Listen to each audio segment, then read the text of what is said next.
My name is Douglas Wellman, and I'm the author of 6 published books, all of which are available on my website, douglaswellmanauthor.com, or on retail sites like amazon.com. I'm proud of my books, and I'm also extremely grateful to have lived a long life filled with interesting things. My primary job has been as a television producer-director in Hollywood for a number of years, but I never passed an opportunity to get involved with things that rolled into my life unexpectedly, and there were a lot of them. For periods of time, I was a consultant with a government investigation agency. I was a partner in a gold and silver mining operation in Central America. I took a whack at being a private investigator while I was researching a possible TV series, and I volunteered for many things, including spending 6 years on the streets of Los Angeles working with the homeless. I eventually joined the University of Southern California School of Cinematic Arts, where I spent 16 years, the last 10 of which were as assistant dean. It was during this period that I earned a degree in theology and became a licensed Christian minister. I also began writing books about my avocation, history, particularly 20th century history and World Wars I and II.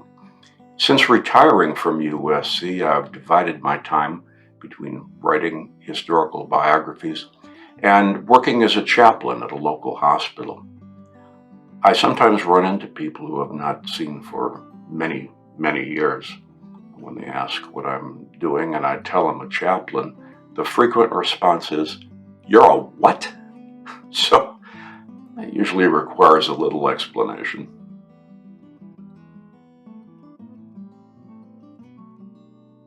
My latest book is called A Teenage Girl in Auschwitz, Basha Freilich and the Will to Live.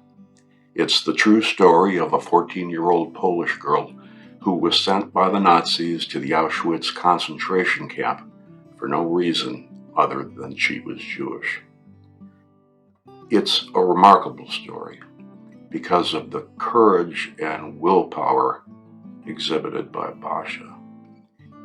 The courage and willpower is not just a component in her own survival, but it is an amazing lesson to all of us who have ever been in a difficult situation and didn't think they could get through it.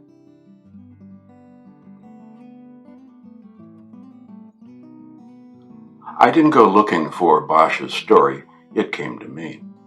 One of my previous books is entitled Surviving Hiroshima, a Young Woman's Story, and it is the true story of an aristocratic Russian family who fled Bolshevik Russia for the safety of Hiroshima, Japan.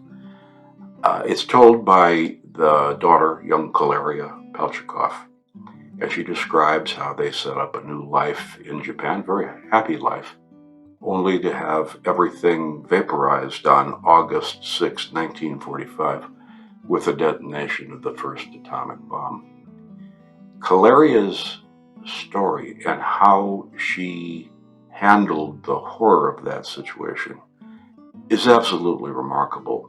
A friend of mine read Surviving Hiroshima, and when she finished it, she called me to tell me that she had gone to college with the granddaughter of a woman who survived the Auschwitz concentration camp. She asked me if I would like to speak with the family. Well, of course, I couldn't accept that opportunity fast enough. Rarely do I get a chance to get these personal stories from that period. I called Basha's daughter, Evelyn, to tell her that I was very interested in writing a book. And she told me that she has been waiting and hoping that someone would tell her mother's story for over 30 years. So I began research immediately. I don't believe many people these days are aware that the Nazis sent children to concentration camps. It's unconscionable, but it happened. Children under the age of 10 had virtually no chance of survival. But a teenager, like Basha at the age of 14, might survive if the Nazis felt they were useful for labor. I began to research Basha's story and immediately realized that it appeared she had tapped into a source of inner strength that was far beyond what I would expect from a 14-year-old teen. In fact, it was far beyond what I would expect from an adult. That source of inner strength sort of engulfed me when I saw that. I just felt it was completely remarkable. And I soon discovered the source of the strength. On the Auschwitz train station, when Basha said goodbye to her mother for the final time, Basha's mother, Hava, asked her to survive to tell the story. She told Basha, "You must live to tell this story." And Basha promised. For Basha, a promise to her parents was absolutely unbreakable. Having discovered the link between Basha's promise to her mother and her survival, this story took on an entirely new and broader meaning to me. It became very emotional and personal. I knew that this was not just another chapter in World War II history. It's more than just an addition to the historical record. The story is an inspiration to me, and I believe it's an inspiration to everyone.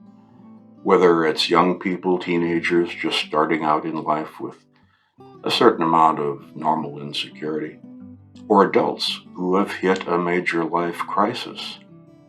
Basha's story is an example of the indomitable human spirit that I believe dwells inside each of us. It is a remarkable example of what human beings are capable of. The biggest issue is knowing that that inner strength is there.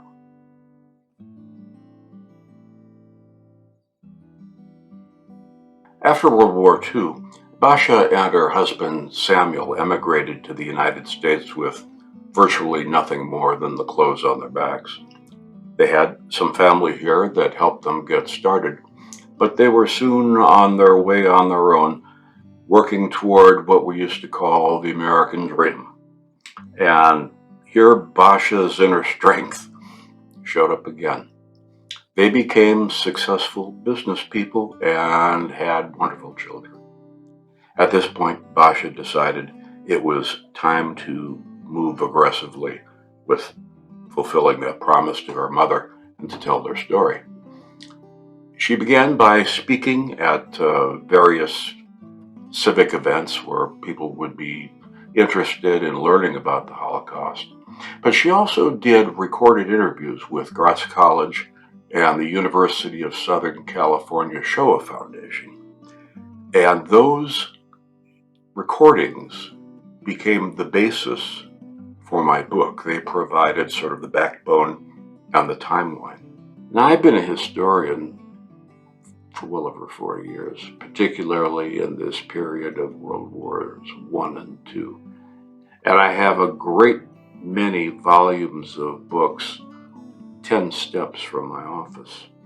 So my research began, as easily as research on these things can be, by having any number of resources really at my fingertips. But I also discovered, and I discovered this long ago, that it's not just the books in your library that are important, not just the words of the author, but the bibliographies in these books are absolutely invaluable. Because if I'm studying a topic in a book and it does not have sufficient information on what I'm looking for, the bibliography will give me many, many leads on other books by other authors who can give me that additional information that I need. And of course, the internet is always available for additional information. As I approached the conclusion of the book, the issue became not what to put in, but what to take out. As a historian of this period, I'm fascinated by everything, but I wasn't writing a book about all of World War II. I was writing Basha's very emotional and personal story. The context, the historical context, has to be in the book for clarity, but it's not the focus of the story. So I had to determine how I was going to handle that. Now, in my first draft, I included the historical context in the chapters as they came up in Basha's story. And that really didn't work at all, because it was taking away from her story and ruining the flow, and it was problematic. So I had to figure out another way of retaining the information without really derailing Basha's story.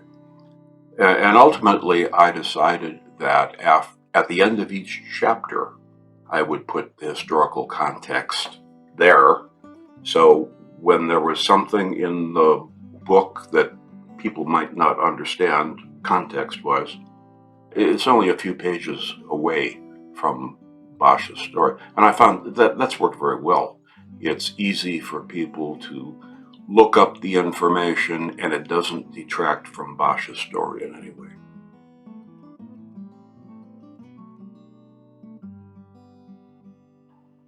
In my case, I think the compulsion to write sometimes borders on being an actual mental disorder. When I get an idea in my head, I am not going to be at peace until I put it on paper. And sometimes that's nothing more than scribbling a few lines in a notebook. But that's enough to allow me to feel that I've done something. Years ago, I would frequently have that compulsion to write, but have nothing to write about. And in those days, I was writing primarily comedy. And so I would just start writing little bits and pieces of anything. And as long as it was funny, it was okay with me. Now, the interesting thing was that I found that later on, some of those little bits and pieces of things became useful when I would be working on something that they fit into. I particularly enjoy structuring sentences and paragraphs to create a specific effect. I love to explore the English language and find new words or better words to use in my writing. I've developed my structuring and word usage into something that I think is my own style. Not everyone likes my style, but that's okay. It's mine, not theirs. I find continually fiddling around with words and structure very enjoyable. I get a great deal of pleasure from that, and especially providing what I think is useful information to my readers in my own distinctive style. Love it or hate it, it's me.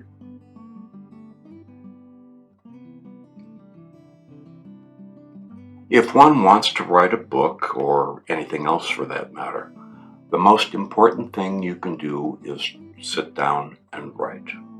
Don't wait for inspiration. Don't wait for the perfect moment. They're unlikely to come. Just sit down and write.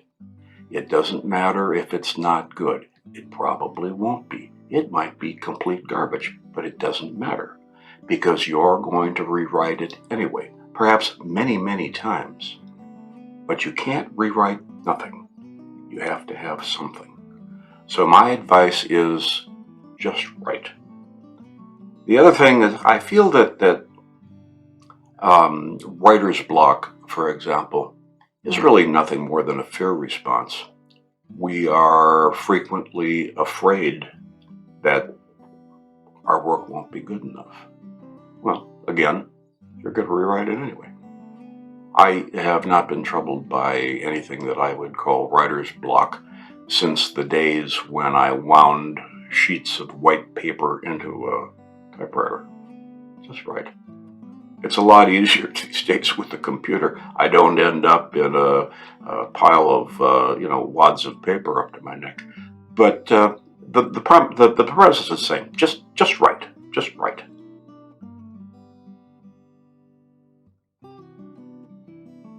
My books are available at all of the usual online retailers such as Amazon.com, Barnes & Noble, Apple Books, the usual assortment of booksellers. Also, if you go to my website, DouglasWellmanAuthor.com, all of my books have links to several different retailers. Books are available in print, ebook, and audiobook. Bookstore availability is a little more difficult to predict. There are so many books published every week that it's pretty hard for a brick and mortar storefront bookseller to stock everything. It's pretty much impossible. So that's a little more difficult to predict who's going to have it in stock. My local Barnes & Noble, which is the largest bookseller in my area, stocks my books, which I'm grateful for. But they're out there somewhere. Whether they're online or in a bookstore, they're out there just waiting for you to pick up a copy.